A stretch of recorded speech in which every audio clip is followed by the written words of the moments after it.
प्रातः क्लास चल रहा था 31 दिसंबर 1968। 5वां पेज का मध्य। बात चल रही थी आत्मा की बैटरी चार्ज करते हैं तो कितने दिन पर।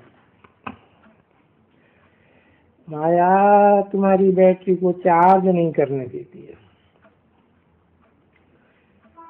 तो खेल है ना, ये भी बच्चे बना हुआ खेल है। सबकी बैटरी एक जैसी चार्ज नहीं होती है। जैसे वो जड़ा बैटरियां होती हैं,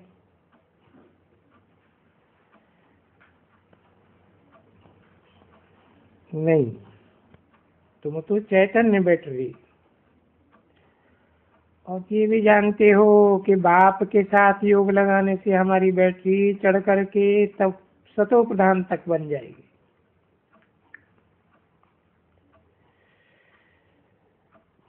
फिर सतो प्रधान तक भी बनेगी, सतो तक भी बनेगी, रजो तक भी बनेगी, तो तमो तक भी बनेगी। अभी तो है तमो प्रधान। तो ये भी समझते हो कि कोई सतो प्रधान तक बैटरी नहीं चार्ज कर सकते हैं।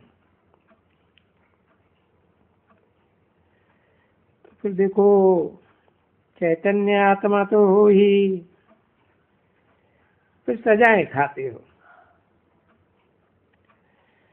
सजाएं खा करके पद भी भ्रष्ट हो जाता है। और फर्क फिर देखो कितना है पढ़ाई में।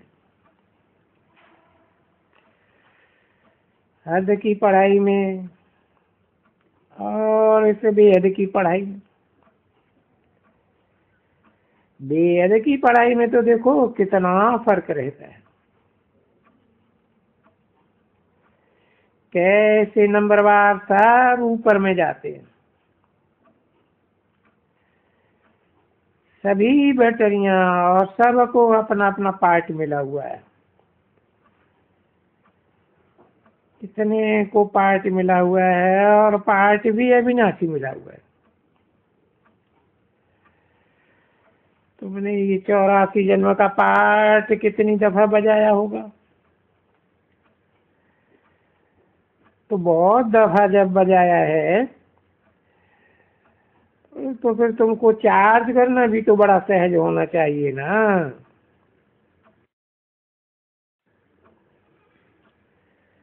घड़ी घड़ी जो बैटरी डिस्चार्ज हो जाती है। अभी देखो मोटरें जाती हैं, मालूम है उनको, चलो डालो बैटरी और चार्ज होगा। अभी तुम्हारी बैटरी कितनी दफा चार्ज और डिस्चार्ज हुई है, ये ख्याल तो करो। तो जब जानते हो कि हमारी बैटरी डिस्चार्ज है, तो चार्ज करने में देरी क्यों लगनी चाहिए? घड़ी घड़ी माया है। वो जैसे बच्चा होता है ना, दूध पीता है और उसका तो थन निकाल दो तो दूध पिएगा बेचारा, चिल्लाएगा। ऐसे तुम्हारी भी ये माया है ना। तो तुम बच्चों को वो जो चार्ज कर रहे हो, वो बच्चों को हटाए देती है। ये ड्रामा में उनका पार्ट है। तुम्हारी बैटरी घड़ी घड़ी से चार्ज से डिस्चार्ज कराई देती है। और फिर बहुत कोशिश करते हो, नहीं बाबा को याद करें, नहीं कर सकते हो। तो ड्रामा में पार्ट इतना कड़ा रखा हुआ है कि नहीं कर सकते हो। परंतु इतनी इतनी तो बैटरी वो हटाए देती है। जो जो चार्ज किया अच्छा किया, वो समझो कि कोई सतो प्रधान तक नजदीक में गया ना, तो फट से उन्हों को भी लगाए करके वो डिस्चार्ज कर देगी। 31 दिसंबर 1968 की प्रातः क्लास का 6था पेज। तभी तो बाबा समझाते हैं ना। कोई ने कहा बहुत महारथी, जितना बड़ा महारथी ऐसे सेफ न समझे अपने को। गफलत अगर किया तो झट घूसा लग जाएगा और फिर गिर जाएंगे। तो अभी भी तो होता रहता है, और बाप कहते हैं पिछाड़ी तक भी होता रहेगा। लड़ाई तो पिछाड़ी तक भी चलेगी ना। पीछे जबकि लड़ाई का अंत होता है तो खराला ही खलास। पीछे देखते हो ना क्या हो जाते हैं, सब खत्म हो जाते। जिनकी जैसी जैसी बैटरी चार्ज होती है वो ही पद फिर उनको आ करके मिल जाता है। नंबरवार पुरुषार्थ अनुसार उतरना है फिर। तो देखो सारी सृष्टि की जो भी आत्माएं हैं, क्योंकि बच्चे हैं और बाप को सबकी बैटरी चार्ज करानी है तो कराते हैं, पुरुषार्थ करते हैं नंबरवार। तो नंबरवार सजाएं भी खाते हैं, पद भी नीचे गिर जाता है। तो देखो ये खेल कैसा बना हुआ है। इस खेल को जितना गौर से बैठ करके समझें, ये क्या है, वंडरफुल है। बाबा के साथ योग लगाने में कितना घड़ी घड़ी हट जाता है बुद्धि। तो हट जाने का नुकसान कितना होता है। तो इसलिए ना हटे, उसके लिए पुरुषार्थ है।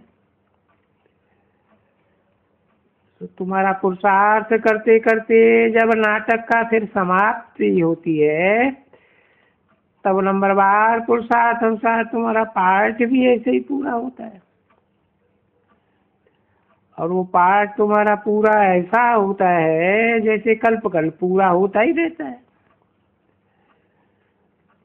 बेहद के नाटक का पार्ट, पढ़ाई का वो पार्ट सो जैसे कल्प कल्प पूरा होता है ऐसे ही पूरा होता है।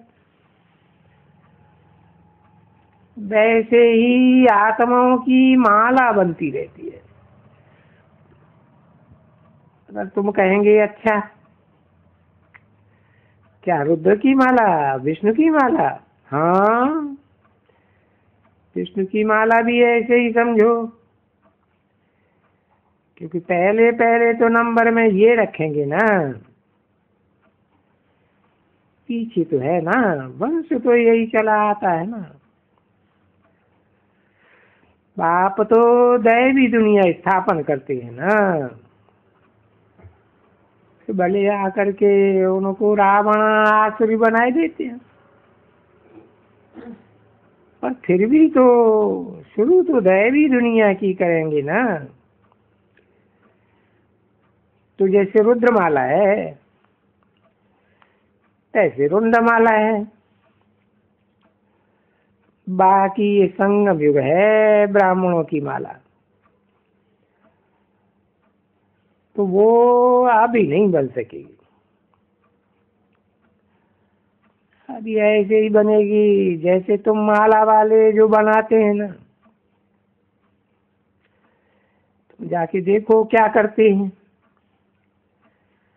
एक निकाल के दूसरा, दूसरा निकाल के तीसरा, बड़ी फिर खोलेगा ताकि वो ग्रेजुएट माला बन जाए।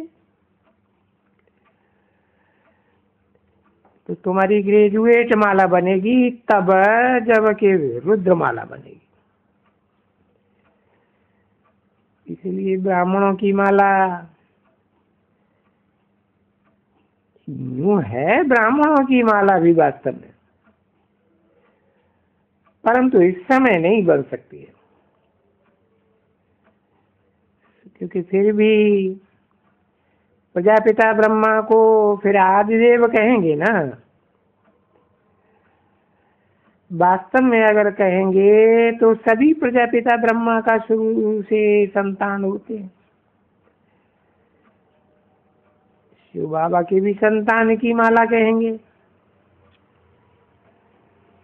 ब्रह्मा की भी वास्तव में माला कहेंगे, तो फिर विष्णु की भी माला कहेंगे। ऐसे है ना, बाप यहाँ आते हैं, फिर तुम ब्राह्मण बनते हो, तो जरूर ब्रह्मा की भी माला चाहिए और शिव की भी माला चाहिए, क्योंकि वो प्रजापिता है और वो भी तो पिता है। अब वो जो राजधानी का भी तो पिता ही ठहरा, वो पिता माता ठहरा, सच्चा सच्चा पिता माता ठहरा। ये एडाप्टेड होते हैं, माता पिता और बाबा के फिर सभी बच्चे ही बच्चे। जो ज्ञान है ना बच्चे, वो तुम्हारे नंबरवार सुनते सब एक रस, कोई सुनते हैं उसी समय में कान से निकालते जाते हैं, कोई तो सुनते भी, बहुत आते सुनते भी नहीं है, उनको मालूम भी नहीं है। समझा? अब बुद्धि देखो, वंडरफुल है ना बुद्धि। तुम बैठ करके पढ़ते हो, ऐसे भी हैं घर में जो पढ़ते भी नहीं है एकदम, उनको ये मालूम है जैसे कि नहीं है, कुछ भी मालूम नहीं। जो कोई भगवान आया हुआ है पढ़ाने के लिए, ऐसे समझेंगे ना। तुम पढ़ते हो,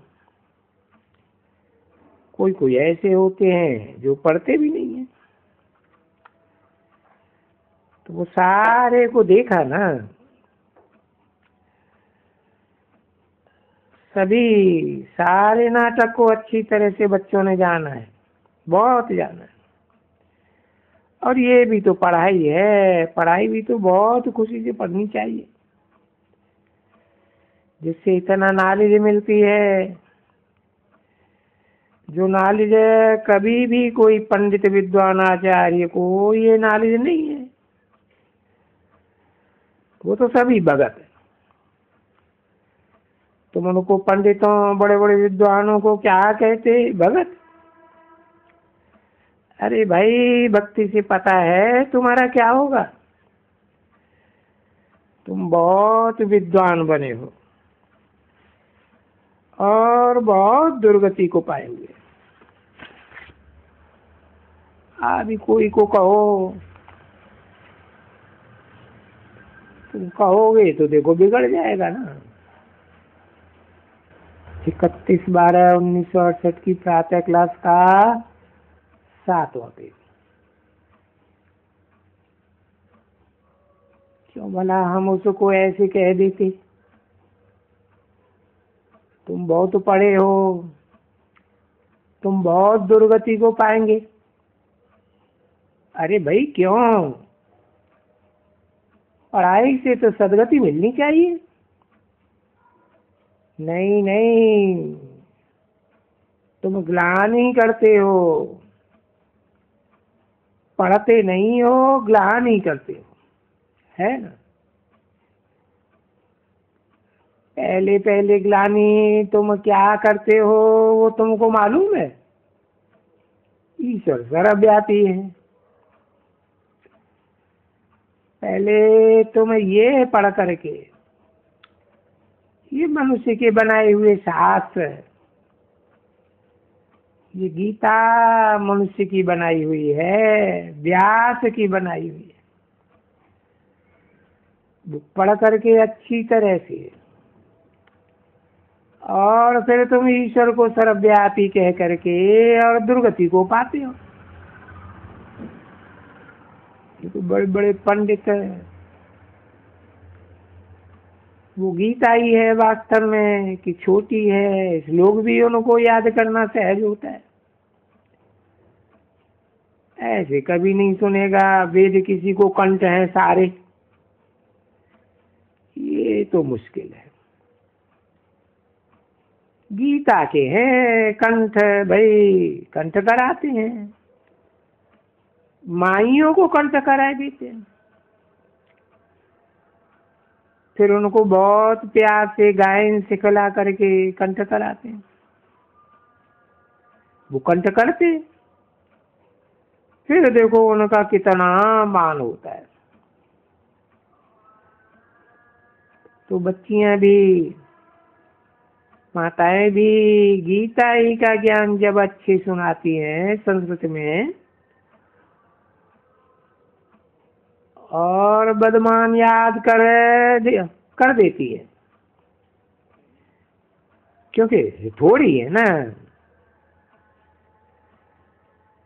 पदमान याद करने में तो कोई बहुत तकलीफ नहीं होती है,